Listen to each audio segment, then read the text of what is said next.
అందరికీ జై భీమ్. నేను మీ దిగంబర్ కామ్లే. మొన్న వర్గీకరణవాది ఈ రాష్ట్రంలోనే కాదు ఈ దేశంలోనే అతిపెద్ద అబద్ధాల ఖోర్ మంద ఏలియా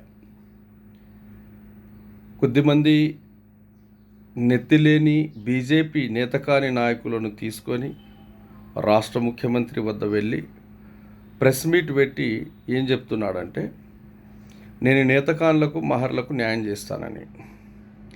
మంద ఏలియా, నువ్వు విషయం మర్చిపోయినవేమో.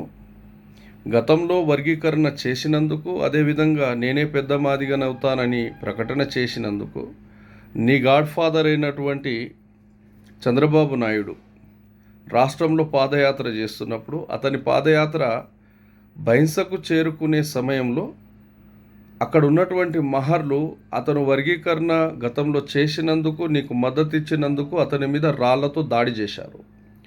నేటికి కూడా బైసంకు చెందినటువంటి ఆ మహర్లు ఆ కేసులో కోర్టు చుట్టూ తిరుగుతూనే ఉన్నారు. ఇంకా ఆ కేసు కంప్లీట్ కాలేదు. రెండో విషయము, గతంలో నువ్వు ఇంద్రవెల్లిలో మహర్లు అత్యధికంగా ఉన్నటువంటి ప్రాంతమైన ఇంద్రవెల్లిలో వర్గీకరణకు సంబంధించినటువంటి మీటింగ్ పెట్టినప్పుడు అక్కడ ఉన్నటువంటి మహర్లు నీ మీద దాడికి వచ్చారు. అక్కడ నుండి నువ్వు పారిపోయినావు. ఆ విషయం మరొకకు.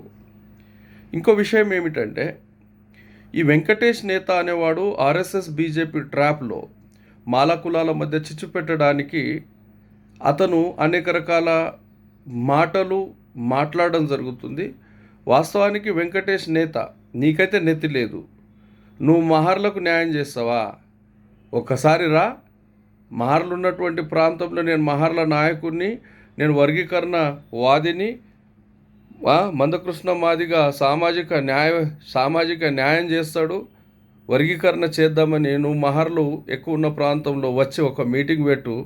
నువ్వు మహర్లు నిన్ను తన్ని తరమకుండా నువ్వు అక్కడి నుండి సేఫ్గా వచ్చినావు అనుకో, 100% నువ్వు మహర్ల నాయకుడని నేనే ప్రకటన చేస్తా.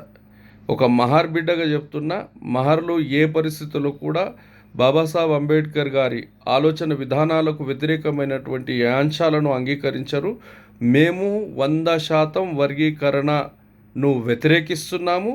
కారణము, వర్గీకరణ అనేది భారత రాజ్యాంగ చట్టాలకు వ్యతిరేకమైనది కాబట్టి వ్యతిరేకిస్తాము. ఖచ్చితంగా వెంకటేష్ నేత, నువ్వు ఒళ్ళు దగ్గర పెట్టుకొని మాట్లాడు. నువ్వు మహర్లకు నాయకుడివి కావు. నీకు అయ్యేది ఉంటే ఒకసారి మహర్లు ఎక్కువగా ఉన్నటువంటి ప్రాంతానికి వచ్చి నువ్వు ఇవే మాటలు మాట్లాడు. ఆ రోజు నీకు అర్థమవుతుంది మహర్ల ఫోర్స్ ఏ విధంగా ఉంటుందో, మహర్ల ఆలోచన ఏ విధంగా ఉంటుంది. ఆ రోజు చంద్రబాబు నాయుడునే రాళ్లతో దాడులు చేసింది మహర్లు. ఈ విషయం గుర్తుపెట్టుకొని ఇద్దరు కూడా ఒళ్ళు దగ్గర పెట్టుకొని ప్రెస్ మీట్లో మహర్ల గురించి మాట్లాడడం మంచిది. మరోసారి ప్రజలందరికీ తెలియజేస్తున్నది ఏంటంటే, మాల కులాల మధ్య చిచ్చు పెట్టడానికి ఈ వెంకటేష్ నేత కృష్ణమాదిగతో కలిసి పనిచేయడం జరుగుతుంది. వాళ్ళు చేసేటటువంటి ప్రకటనలు మహర్లు ఏ పరిస్థితుల్లో కూడా వర్గీకరణను అంగీకరించరు. మొన్న జరిగినటువంటి మాల సింహగర్జన మీటింగ్లో ఆదిలాబాద్ నిజామాబాద్ జిల్లా ప్రాంతంలో లక్షలాది మందిగా మహర్లు తరలి వచ్చారు. ఈ విషయము మరవకూడదు. Thank you very much. జై భీమ్.